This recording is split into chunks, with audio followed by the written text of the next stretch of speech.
ato ikaduha nga sender, atong sender kong adlaw. Hello idol, ako si Benz Her in City lang. Please hide my identity.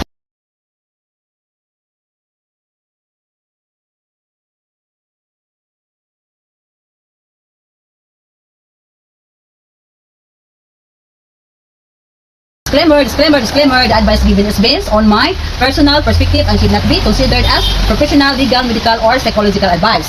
Personal opinion ko lang ito bilang sister the advice, pero ikaw pa rin ang mag-final magdesisyon sa sarili mo. Ikaw kasi ang bida sa love story ng buhay mo. We are free to choose. Benz, naintindihan ko na.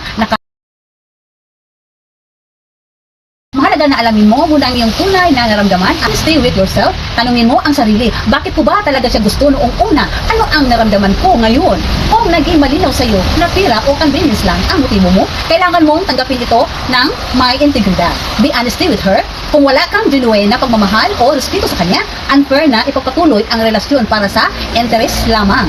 Ang paggamit sa tao, lalo na sa emotional at financial, as nakadepende ka sa kanya financially, handa ka bang bumawi o makumpisa ng walang suporta niya?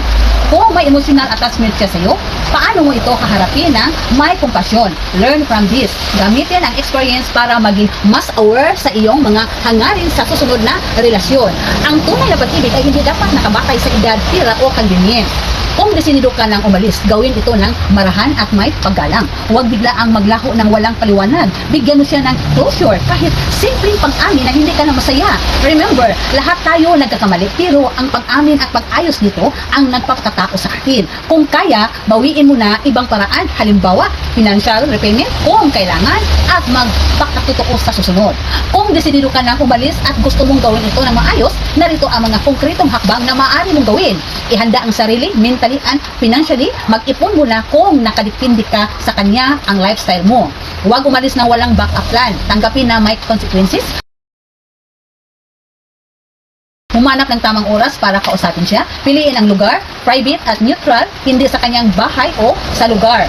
Private at sabihin ng diretso pero may respeto. Alam ko kung mabuti ang intention mo sa akin, pero nahihirapan ako sa relasyon natin. Ayokong ipagpatuloy ito nang hindi ako buong puso kung may financial involvement. Nagpapasalamat ako sa lahat ng tulong mo, pero nararamdaman kong hindi ako karapat-dapat dahil iba ang hangarin ko noong una. Iwasan ang blame game. Huwag sabihin, kasi matanda ka na siya nang walang silbi. Gamitin ang statement. Na-realize kong hindi ako honest sa sarili ko at ayokong lukuhin ka pa. Mag-set ng malinaw na boundaries. Pagkatapos, kung hihingi siya ng second chance, maging firm. Sobrang respeto ko sa iyo, kaya hindi ko kayang gawin ito ng paulit-ulit. Iwasan ang communication. Pagkatapos, block kung kailangan para hindi ka mag-guilt trip. Kung may utang o nakinabang ka ng malaki sa kanya, magbalik ng pera kahit paunti-unti.